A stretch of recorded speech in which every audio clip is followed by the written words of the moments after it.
MDG TV, une chaîne Wint pour la cause de Christ. Mafuta Yasika, Mafuta Yasika, Mafuta Yasika.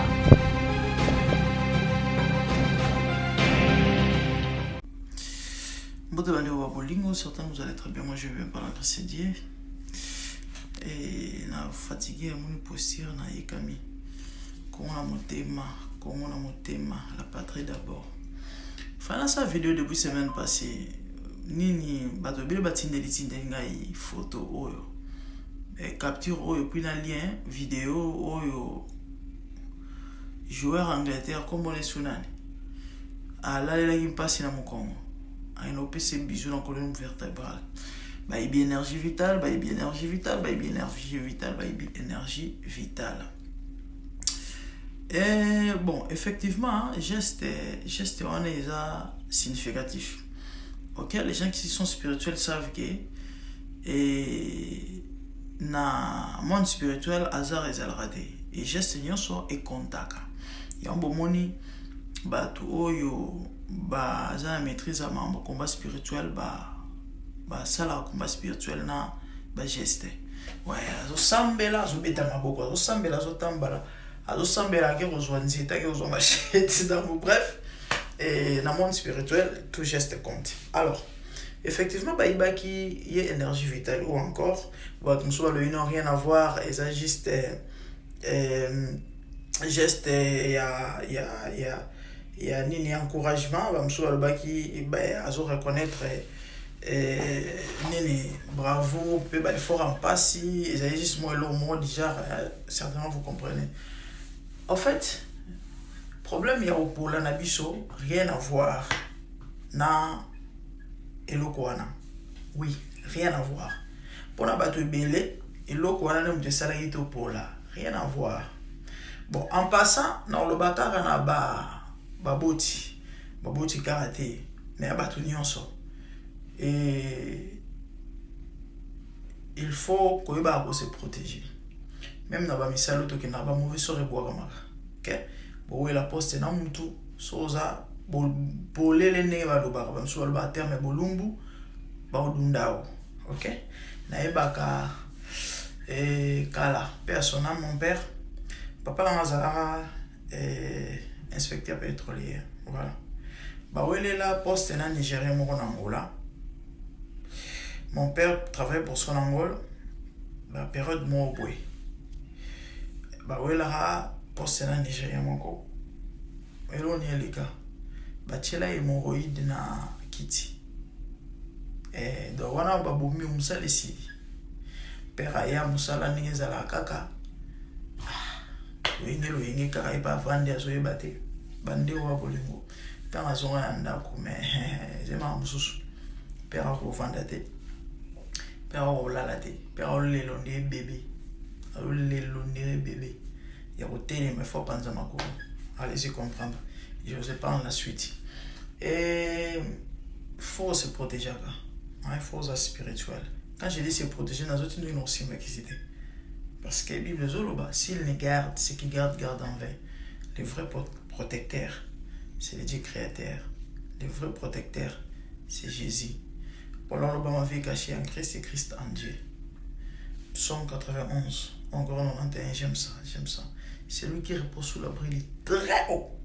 Il repose à l'ombre du Tout-Puissant. Si on a fondé le mission, comprend le mystère. Il y a Malobana, il y a moins versé. Yoza na nzambe ya solo pa mtu sengo to balola pongi na kimia ya moté message donc baboti bien bozana bana football sport mona na nini ba asala place bientôt faut bonne la pona bana plus pour follow ça bana nzela nzambe protégez-vous bomi batela pour bato ba sambela te bon ba en confiance na ba milete na ba on ba nini na ba machine na bango et on débattait là-bas, on va quitter les binômes. Massif, on a de l'action de la tonne et par rapport à la protection. Battez la carte Zambie. Moi qui vous parle là, si je n'avais pas Jésus comme mon protecteur, Bundi Melanga, tout le monde en a raboité, des temps souka na bandeli ya émission na ngai, nangana limwa nangana kufa nangana zalate et ngeza compliqué ou bien nangana continuer à exister mais ngeza la compliqué parce que même qu'on s'exposer boy hein batak ezalaka voilà et la gardien du temple za fouya azarte aura nde moto gangaka et du coup bato mis sur 60 bazomona ba pe bazonvier en fait il y a plein d'histoires ba mambo mo ebele ba robot la maladie ba robot ba biloko nezalaka donc protégez vos messages les bosso mais par rapport il y a échec donc pour la biso rien à voir les gens ont de police et biso botu na ane et ngana zalaka na don na don ngoto beta match normalement match wana eza match oyo enyongisa bato bede mite mais bato bele bakokaki yango te bato bele balelai bato bele bazanga ya petit bato bele ba ena déjà bato na nyonga ape mingi mais match wana ntango esili ezali juste moi regret kaka fallait pas maloba nanga mibale ezaki Seigneur Bible lobby en circonstance nous se rendre gloire joie le coup c'est parti donc et kenda nazala normal posé calme et j'ai compris le pourquoi c'était en fait un message c'était la volonté parfaite de Dieu même que tout pour la machuana ndeko mo beninga qu'après échec wana ceux qui ministre sport à l'ande vidéo il va confirmer qu'il y a un gardien à temple combo na mérita on va pesa nango parce que information à source et gouvernement ezaki prêt et tcha nyonso o esengeli pour to gagner match wana de soit ezaka likambo ya corruption soit ezaka likambo ya spiritualité to pe ya kisi to na to gagner match wana yes nini elekaki mukonzi mo benginga abisinga gardien du temple yo a vrai patriote to landa to monaka ndenge bolingo za na opona mboka abi omumamba match wana konyonga mingi te ko regretter te wana après échec eliki na ngobo quand on explique bien na mona na ngo normal abi singa ba kondi ba délégué qui ba to ba kene end kapoto gagner match wana bino will be end bisika mo boko ya soloka evandi na mokili mobimba o comprendre ngala rien mo boko ya soloka evandi na end donc gouvernement congolais vraiment exagère nyonso ya yango pour to gagner match wana ba délégué bato tabakei basangisa singanga top singanga ya end pour un match mutu nyonso spirituel toute personne spirituelle est un pasteur vrai pasteur ou a bien na connaissance à la profondeur ou a spiritualité ok avant à dire to abonde la pona quatre problèmes moko basa la consultation et on peut consultation prophétique même munganga avant de traiter malade ça la diagnostic alors banganga va consulter bah ici bah délégué to va envoyer désolé il y a rien que vous puissiez faire pour gagner match wana ah oui balobi botika na ngo perdre kolekisa soki mbongo ko sala perdre soki ya mbongo soki ya temps soki ya nini yana lo mote boko sala ko gagner sibino match wana ah oui soyez avec mambo kisi hein c'est possible ba triquer ezalaka victoire na bongo boyibi mais oh wana ezali ku te pour Angleterre azaki soki nini soki ba l'équipe son spiritualité non c'est arrêté depuis l'icolo depuis lola nzamba alinga to gagner match wana te alinga to gagner match wana te moni fachi azaki prêt à tout coupe du monde ya Congo ou soit to leka to koma benda musika mais Dieu ne voulait pas nzambe muto boya ki monso nzamba boyi ata likolo na se sangani ata satana na ba adepte ne tout ba sangani rien sunza malobi de yango bato ata ba cette consultation batalika oyo ki mayinkaka ne ba magicien pharaon ba ebisaki pharaon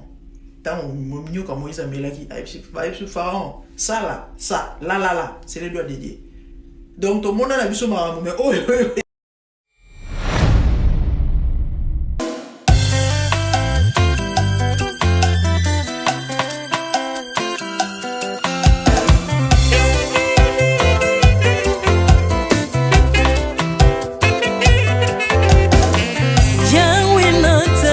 mokili oyo namoni te natangi na histoire ya monde namoni te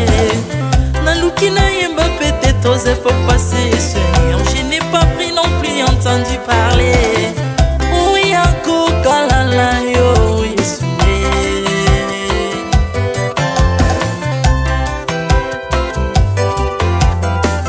même na domaine ya sorcellerie nationale atana oyo ya international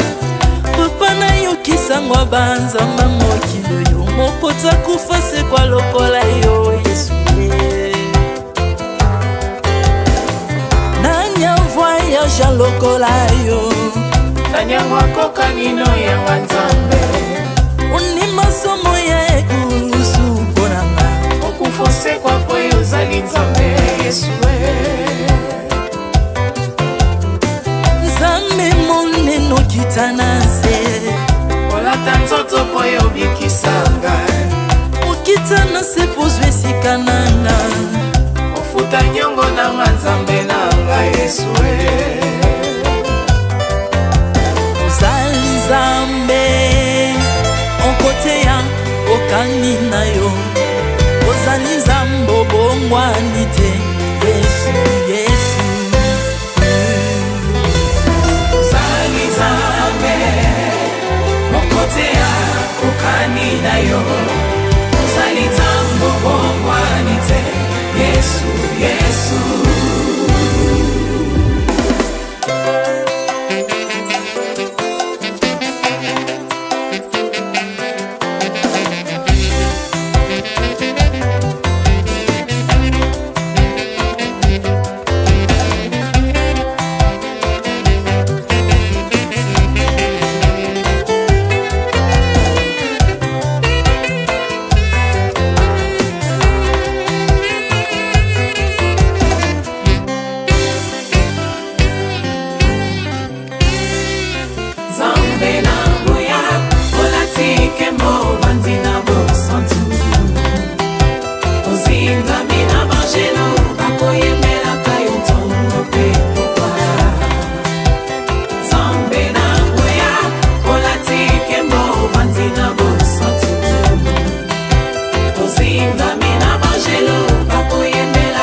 ozali nzambe na bomoi papa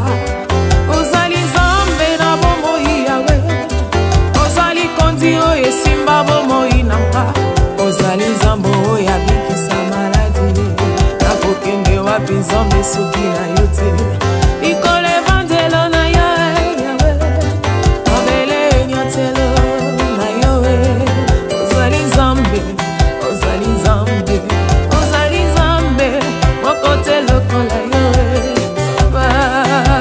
nzambe na ngoya olatike mbo vanzi na bosantu ozingami na bangelo bakoyemelaka yo ntongo mpe popa Ardemment tu m'as rendu intouchable ardemment tu m'as rendu invincible naliwana yo tokomine la santu lisekwa na yo tokomine balongi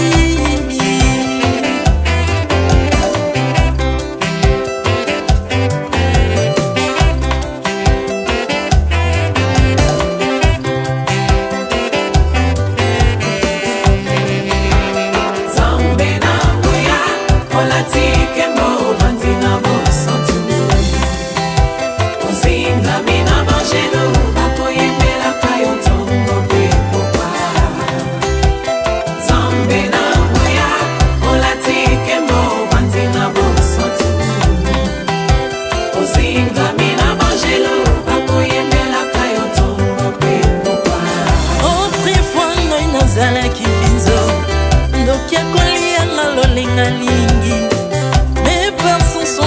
métamorphosé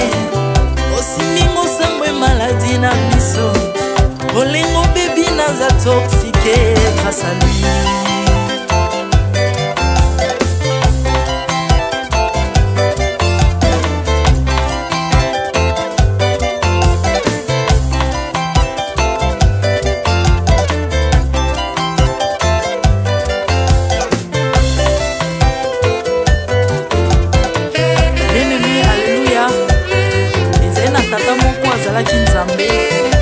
Tango akufi badeptine balobi keno akosekwa po nzamba bakristo basekwa